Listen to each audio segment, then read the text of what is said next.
what's up, Anyo? Wow, I feel like I haven't said that in a while. So anyway, I'm back with another video. This one is, again, another update one because kind of wanted to do some follow-up with how Korvia is progressing and some of the steps I'm taking to kind of get ahead of the game so that once I submit my application, if everything goes through really well, I can pretty much relax a little more than I would if I had to kind of scramble after everything kind of gets started. So I want to walk you through how I'm prepping for after my EPIK application gets submitted, some of the things that I'll need to take care of, and explain some of the different certifications and types of documents that you'll need to get in order to even like apply for the jobs or get work visas and stuff like that. So I'm going to do that today. I'm also going to give a couple other updates on some of the other things I'm doing right now. And yeah.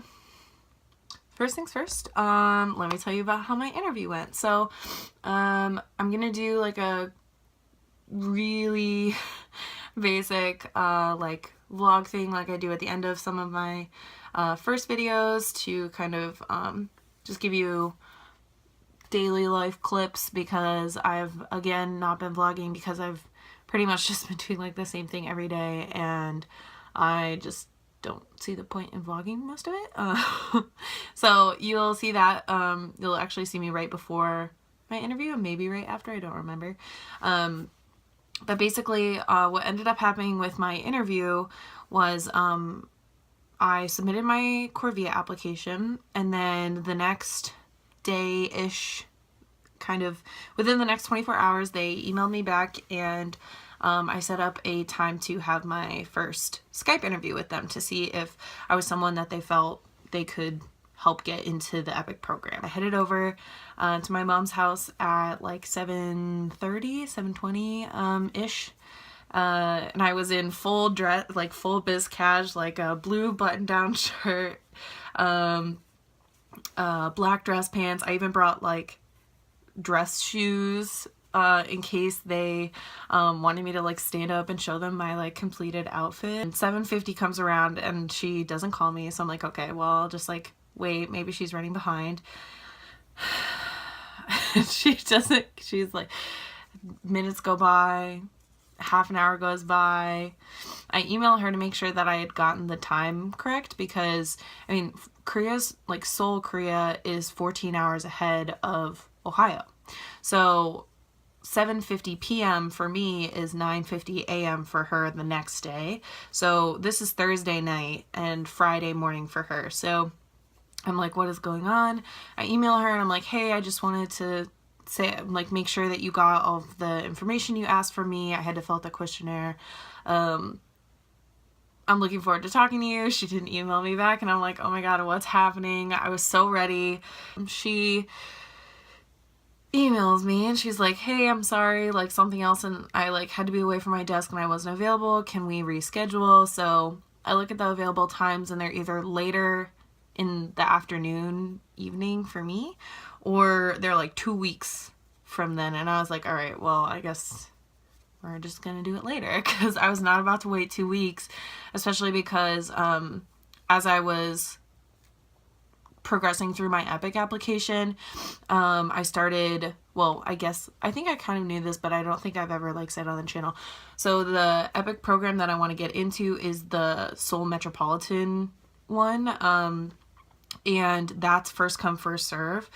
So the sooner I get accepted and the sooner I get like accepted into EPIK and into that specific regional program, the better chance I have of actually like getting a job there.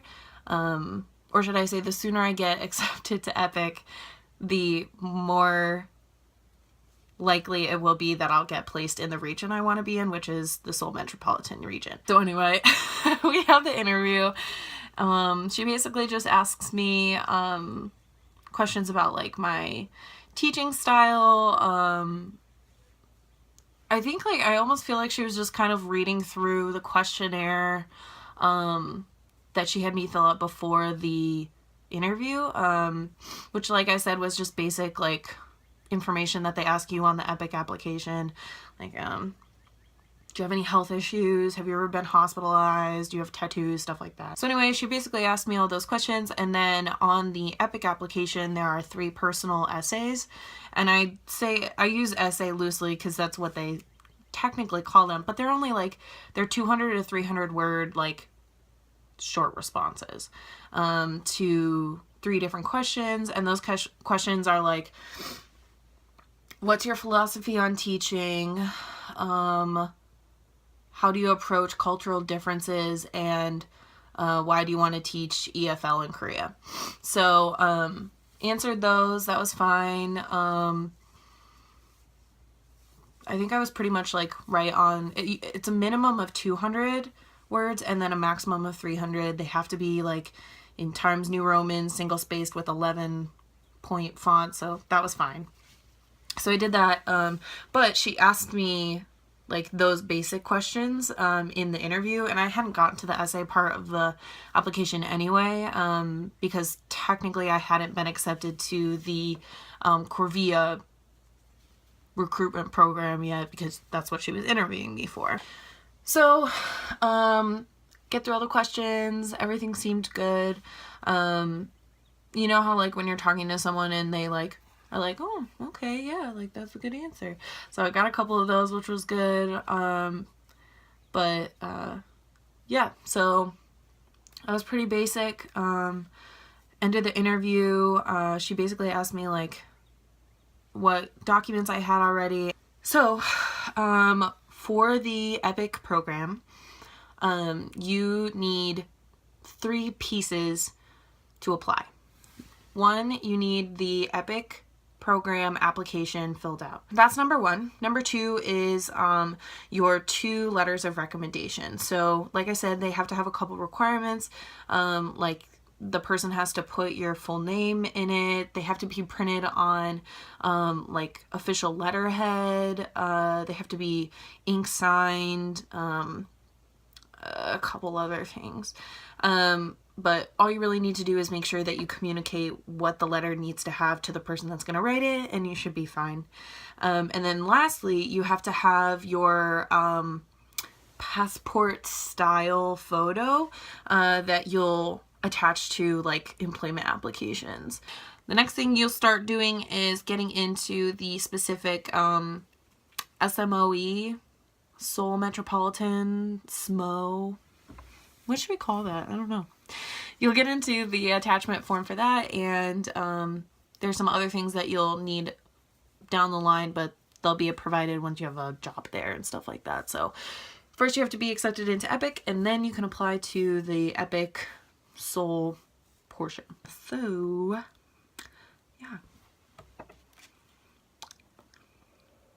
Last couple things I wanted to update you guys on are super quick and really easy. So I start my job on Monday. I'm very excited about it. I think it'll be awesome. And I am looking forward to just kind of like getting into the groove of things and like just starting work and working again. Plus I, as I'm also reading through the applications and stuff, it says like, do you agree to have like the equivalent of like $1,000 with you when you come to Korea? And I was like, I mean, sure, like, yeah, sure, let's go with that. So, Korea, well, a lot of schools, and especially the EPIK program specifically, will reimburse you for your flight up to like $1,000 or something. So I'll have to front that cost. So I knew that. Plus I want to have like the equivalent of like 2 to 3 months worth of student loans saved up, because I actually have to start repaying them in September. So I don't want to have to worry about setting up the bank account and like not having any money, or like hurrying to do stuff because I have to pay these like loans back and everything. So worst case scenario, I just let my dad do it while he's still here in the States. I'll just like be like, hey, can you take this money out of my bank account and give it to them, kind of thing. So that's also another like, I don't know, $1,000. I mean, a little less, but it doesn't hurt to pay off your loans quicker than you're supposed to. I was always that person in Monopoly that like took out a loan or like had like paid for insurance like straight up. Like I hated having like the little pieces of papers that like you had to pay back later when you went into retirement. So I was always the banker because like people are like, Emily, stop it. Like you always are doing too much. So I just did it for myself. But I never cheated because I wanted to win. Like I wanted to actually win. Anyway, this is off topic. That's basically like 2,000 or like a little less, but whatever. Let's round it up to 2 because it's never bad to save up more money than you need to have saved. Guys, I'm rambling. Anyway, so basically I just need to have like $3,000. I mean, like a good portion of that will, like a third of it will go to my flight. So it's not like I actually have to have it like in my hands or anything like that, but I have a lot of saving to do. So, I'm very fortunate that my expenses are very minimal right now, so I'm looking forward to kind of like just saving all of my money. I mean, I'm not like looking forward to it, but I'm like looking forward to having money to save. Another thing I noticed when I was going through the application, specifically the soul attachment form, like the SMO attachment form, is that currently the positions that are going to be offered in that region are going to be elementary school positions. And so for that age group is like anywhere from like 3rd grade to 6th grade, which is like, now that I think about it, that's normal. Like middle school is middle school, but middle school starts 6th grade. So I guess like some of those anyway, positions are going to be elementary school age. So, although I do have like experience with older students, just cause I don't know, like they would be around Case Campus doing like college visits, or my brother's friends and my brother are like high school age. So that's who I have more contact with, but, I'm really glad that I'll get to at least shadow, Miss Peters, to kind of see how younger kids interact again, because I haven't been around young kids in a while. So I will also try to stop saying so as often as I do. I was gonna say it again. All right, I'm gonna go hang out with my sister and probably help her fold her laundry. So, oh my god, I just did it again. I can't handle this. All right, anyway, bye.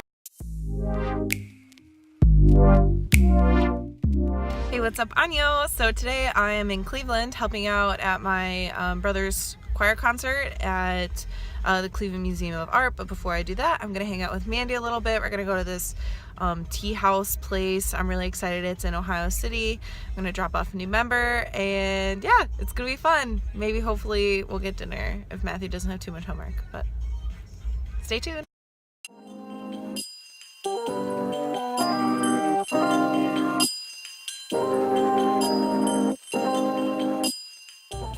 So we're at Cleveland Tea Revival. Mandy. So what did you get? I got the gunpowder, which is actually one of my favorite teas. Ooh, yeah. Cool. Kokicha. I'm very excited.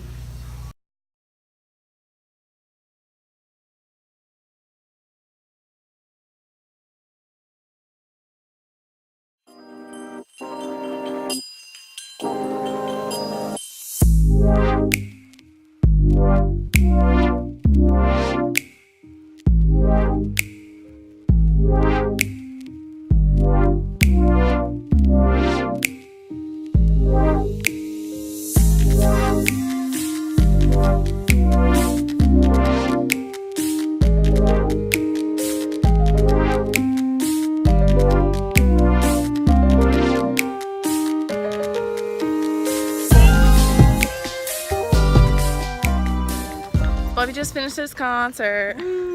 Is at the art museum, which was pretty cool. I didn't even know there was an auditorium in the art museum.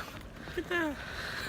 I didn't even know there was an auditorium in the art museum, but it was really cool. There wasn't much to film in there because it wasn't actually in the art museum. It was like before you go into it. So yeah, but we're gonna go to Barrio now. During the performance is restricted. I didn't even go in. I was in the back.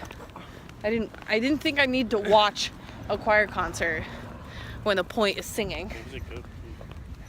Plus, We I did saw the movements rehearsal. with the song. I saw the rehearsal. We did movements with the song.